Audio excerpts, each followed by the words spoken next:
Nú í dæmi eins og þessu hér, að þá ætlum við að byrja á því að átta okkur á hvers konar tilgátupróf við eigum að nota. Og við eigum að kanna hvort að stækkun álvers í landinu hefði áhrif á flúormengun í umhverfi þess. Og þið fengu gögn.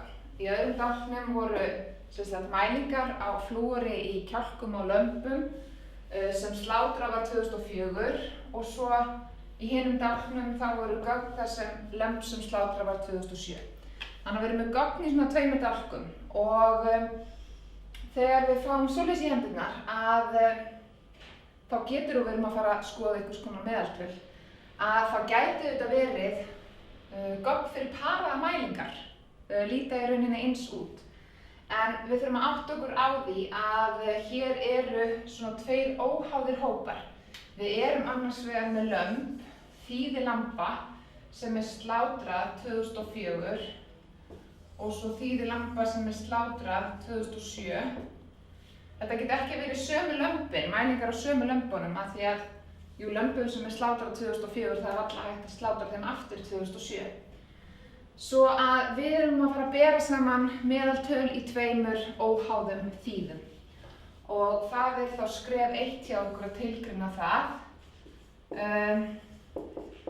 Próf fyrir, ég ætla bara að leyfa mér að skrifa þetta svona mismun meðaltala í tveimur. Og við fengum upp gefið eða ekki að gera mig ráð fyrir að magn flúors fylgi normalhreyfingu í tveimur normaldreifðum þýðum. Skref númer 2, alfa er 0,05 og ef við fengum það ekki gefið í dæminu að þá bara gerum við ráð fyrir því. Það er svona það sem við notum mest. Númer 3, að þá eigum við að tilgreina viðeigandi prófstærð og hér aftur við þurfum að byrja aftur okkur á þetta að setja prófið að T-próf. Við þekkjum ekki sigmurnar, við þekkjum bara S-in og stærðin okkar úrtaksstærðin lítil, þannig að við ætlum að nota T-próf. Næsta sem við þurfum að hugsa að það eru til 2 mismunandi T-próf og annað prófið notum við þegar að við getum gert ráð fyrir að dreifnin í þýðunum tveimur sé svipuð, en hitt notum við getum ekki gert ráð fyrir því. Þannig að til að ganga og skugga það að þá myndum við annarkvort hreinlega byrja á því að prófa formlega tilgáturnar sigma 1 í öðru jafnt og sigma 2 í öðru, sigma 1 í öðru ekki jafnt og sigma 2 í öðru og nota svo þá niðurstöðu til að ákvarða hvort próf við notum. En hér notum við oft þumalputtareglu og við sjáum, við skoðum dreifni í þessum tveimur úrtökum.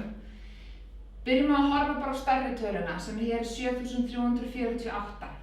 Ef þessi tala er ekki meira en 4 sinnum stærri heldur en þessi hérna tala, að þá þurfum við ekki að, þá getur gert ráð fyrir að dreifnin sé svipuð. Þannig að horfum bara á þetta hlutfall, stærri talan deilt með minni talan og ef sú tala er minni en 4, þá gerum við bara ráð fyrir að dreifnin sé svipuð. Ef þessi tala er meira en 4 sinnum stærri heldur en þessi hér, þá getum við ekki gert ráð fyrir því. En hér er þetta ekki svo mikið munur og við skulum bara segja hérna, bætum hérna við aðein svipuð dreifni.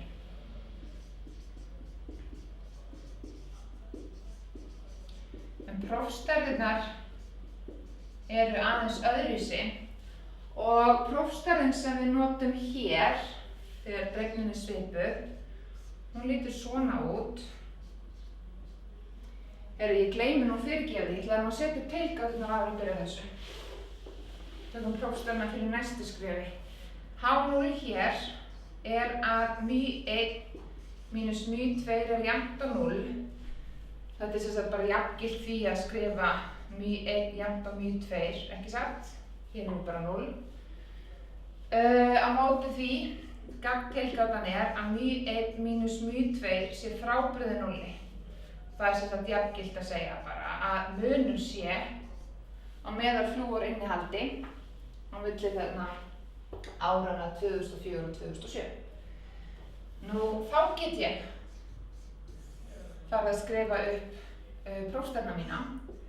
T er x1 bar mínus x2 bar mínus delta. Þetta er gríski bókstafurinn delta og þetta er gildi sem stendur hérna í tilgátunum. Og það er mjög oft svo í svona tveggja hópa T-prófi að gildið er 0, þá erum við bara að athuga hvort það sé munur á hópunum. En hefðu til dæmis átt að kanna tilgátuna hér að meðal innihald eða meðal flúorið í kjálkunum séu sem sagt að mismunurinn sé segjum 2 eða 4 eða 6. Nú ef það hefði verið 2, þá hefði staðið 2 hér og delta verið 2. En nú er delta bara 0.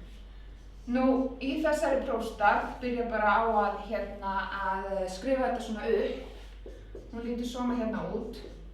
Að þá kemur fyrir þessi stærð hérna SP. Og SP í auðveldi, það er það sem kallast vegindreifni. Og það er rauninni bara vegið meðaltal að dreifninni í þessum tveimur úrtökum. Að því við erum að gera ráð fyrir að dreifnin sé svipuð, svo við notum bara eina tölu fyrir sem sagt dreifnina. Og formúlan til þess að reikna út þessa vegnu dreifni er ekkert sérstaklega skemmtilegt. Við þurfum að vega sem sagt þessi gildi hérna með hversu margir eða sem sagt bara úrtaksstærðinni. En það vill svo skemmtilega til að vegindreifni, þetta gildir bara ef n1 er jafnt og n2, að það er bara SP S1 í öðru pluss S2 í öðru deilt með 2. Meðaltalið af þessum hérna gildum hér. Svo að við setjum það inn hjá okkur, þetta hér er 5555,91 pluss 7348, úps, nú er ég komin í vandræði hérna, 0,02, deilt með 2 og það er svo mikið sem 6451,97. Það sem okkur á því að prófstærðin þá þurfum við SP, þetta er SP í öðru, svo SP er rótin af 6451,97 sem er svo mikið sem cirka bát 80,32. Nú þegar það er komið, ætla ég bara að leyfa mér að halda áfram hér uppi.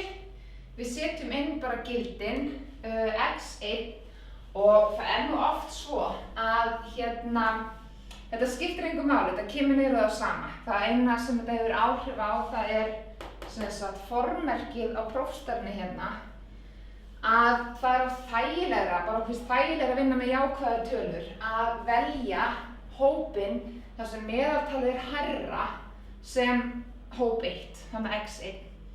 En eins og ég segi, niðurstaðan verður svo sama. En ég ætla bara að gera það hér, svona, að x1 bar er þá 544,21 mínus 165,14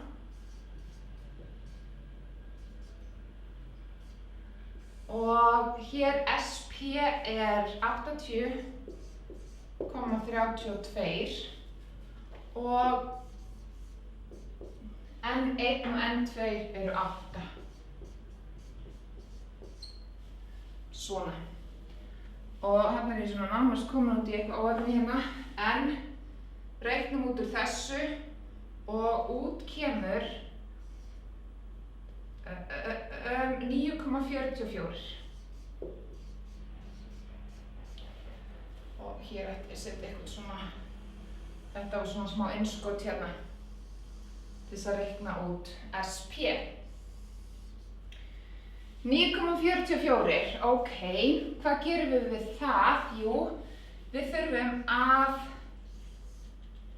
finna höfnunarsvæðið og eins og ég segi, hefðum við valið þetta öfugt hérna, þá hefði bara staðið hér -9,44 og þetta skiptir engu máli.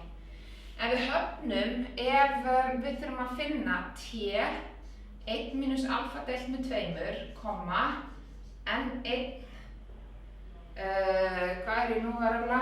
Jú, n1 pluss n2 mínus 2, svona er þetta, fyrir ekki við. Og hjá okkur, við erum að vinna með alfa jafnt á 0,05, svo að t1 mínus alfa deilt með 2 er t 0,975 og við erum með 8 pluss 8, 16 mínus 2, þannig að við erum með 14 frígráður hér og við flettum því upp í töflu þá fáum við 2,145. Við höfnum ef annarkvort prófstærðin er minni en -2,145 eða stærri en 2,145. Hér er ég með höfnunarsvæði. Og þarna sjáum við ekkur það skiptir ekki neinu máli hvort við vorum með mínus hérna eða ekki. Annars verðum við bara að hafa henni vinstri halan eða hægri halan. 9,44, nú er skalan á þessu bara kolbilaði hjá mér, en allavega, það er augljóslega stærra en 2,145. Svo að lendum á höfnunarsvæði og þar sem við lendum á höfnunarsvæði, þá við höfnum H0 og ályktum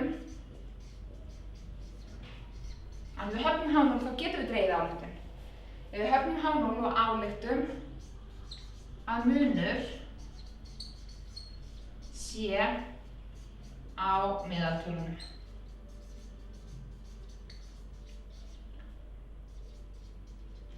Og svona ef maður ætlaði að vera alveg skýr þarna að það myndum við segja við höfnum H0 og ályktum að munur sé að meðal flúor innihaldi í kjálkum lamba sem slátrað var 2004 og 2007.